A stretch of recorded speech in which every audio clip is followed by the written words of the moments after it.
হবিগঞ্জ জেলা পুলিশের উদ্যোগে জেলার সকল শ্রেণী পেশার মানুষের সাথে মত বিনিময় সভার আয়োজন করা হয়েছে।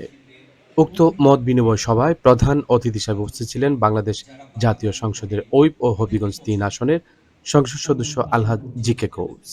শনিবার বিকালে জেলা শিল্পকলা একাডেমি মিলনায়তনে Sylhet range DIG doctor Mohammad Zillur রহমানের সভাপতিত্বে বিশেষ অতিথি হিসেবে বক্তব্য রাখেন হবিগঞ্জের জেলা প্রশাসক ডক্টর জি.এম. সরফরাজ ও জেলা পরিষদের প্রশাসক আহমেদ আলী। স্বাগত বক্তব্য রাখেন হবিগঞ্জ পুলিশ সুপার মোহাম্মদ তারেক মাহমুদ ও জেলা মুক্তিযোদ্ধা কমান্ডার গোলাম মুস্তফা রফিক। মত বিনিময় সভার মূল উদ্দেশ্য হল জনগণের সাথে পুলিশের সম্পৃক্ত আইন শৃঙ্খলা পরিস্থিতি উন্নয়ন, জননিরাপত্তা সংক্রান্ত বিভিন্ন বিষয়ে মতামত এবং পুলিশি সেবা আরও জনবান্ধব করা। সভায় জেলার আইন শৃঙ্খলা, সামাজিক সমস্যা, অপরাধ প্রতিরোধ ও জনসচেতনতা বৃদ্ধি সংক্রান্ত বিভিন্ন দিক নিয়ে উন্মুক্ত আলোচনা অনুষ্ঠিত হয়। মত বিনিময় সভার প্রধান অতিথি বাংলাদেশ জাতীয় সংসদের উইপ ও হবিগঞ্জ ৩ আসনের সংসদ সদস্য আলহাজ জি.কে. কৌস বলেন, কোন রাজনৈতিক দলের অফিস যেন ওসি সাহেবের কার্যালয় না হয়। প্রতিদিন সন্ধ্যার পরে নিয়ম করে রাজনৈতিক দলের নেতৃবৃন্দ ওসি সাহেবের অফিসে, দারোগা সাহেবের রুমে যা অন্যান্য আপ্যায়নের জন্য যা, এটা বাংলাদেশের মানুষ সেটা ভালোভাবে দেখে না।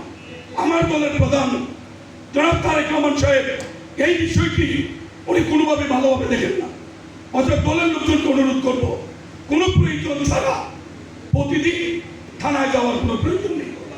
নিজেদের ওজন নিজেদেরকে বুঝতে হবে। আমাদের কাছ থেকে শিখুন। আমি আপনাদের সামনে এক্সাম্পল, জীবনে 5 বার ভুল করেছি, ভিন্ন ভিন্ন পরিস্থিতিতে ভুল করেছি। ছেলে থেকে সালেমের আমলে, ফ্যাসিস্টের আমলে দলীয় প্রতিক্রিয়া ভুল করেছি। কোনো ষড়যন্ত্র আমাকে রুখতে পারেনি। গত জাতীয় নির্বাচন অনেকে কেন আছেন বলতে দ্বিধা নেই। আমি জানতাম অনেকের কাছে ভোট চাইলে আমার ভোট দিবেন কিনা সন্দেহ ছিল। অনেক মানুষ উপস্থিত আছেন, তাদের কাছে আমি নিজে এখন পর্যন্ত ধানের শীষের জন্য কোনো ক্যাম্পিং আমি করি নাই। তারপরও আল্লাহর শেষ মেহরবানি, প্রায় লক্ষ ভোটের ব্যবধানে সমস্ত চক্রান্তকে পরাজিত করে আল্লাহ আমাকে এমপি বানিয়েছে। মানুষের কাজ করলে ভোটের অভাব হয় না। সেই জন্য আমি পুলিশকে আমাদের বন্ধু মনে করব। পুলিশ যদি জনগণের বন্ধু হয়, জনগণ ছাড়া রাষ্ট্র চলতে পারে না। সেই জন্য মাননীয় প্রধানমন্ত্রী নিরলসভাবে কাজ করে যাচ্ছেন কিভাবে জনগণের আস্থায় আমরা সকলে থাকতে পারি। পুলিশ ছাড়া রাষ্ট্র চলতে পারে না। পুলিশ ছাড়া আইন শৃঙ্খলা এই পরিস্থিতি ধরে রাখতে পারবে না। এ সময় জেলার সকল শ্রেণী পেশার সম্মানিত নাগরিকবৃন্দ, জনপ্রতিনিধি, সুশীল সমাজের প্রতিনিধি, শিক্ষক, সাংবাদিক, ব্যবসায়ী, ছাত্র, যুব সমাজ সহ সর্বস্তরের জনসাধারণ উপস্থিত ছিলেন।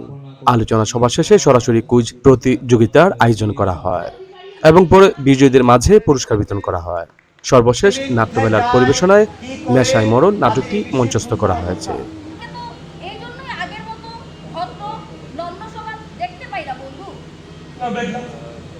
তুমি আমাকে আর দেখতে পারবে না। আমি আমি আমি যেখানে পৌঁছে গিয়েছি সেখানে হাসি নেই, সেখানে খুশি নেই, সেখানে শুধু আছে যন্ত্রণা, যন্ত্রণা। তুমি না ক্লাসে পাস করেছিলে? আমাকে তো বিক্রি করে এই সন্তানকে মানুষ করতে চেয়েছিল। আজ আজ আজ নেশার কারণে আমার ছেলেটা ওখানে ধরে গেল। আচ্ছা আচ্ছা, এই দেশ থেকে কি কোনোদিন নেশা দূর হবে না? আমি কি নিয়ে বাঁচবো? আমি কি নিয়ে বাঁচবো? আমার স্বপ্ন ছিল আমার ছেলেকে আমি বড় অফিসার বানাবো। সিরাজুল ইসলাম জীবন, জার্নাল নিউজ, হবিগঞ্জ।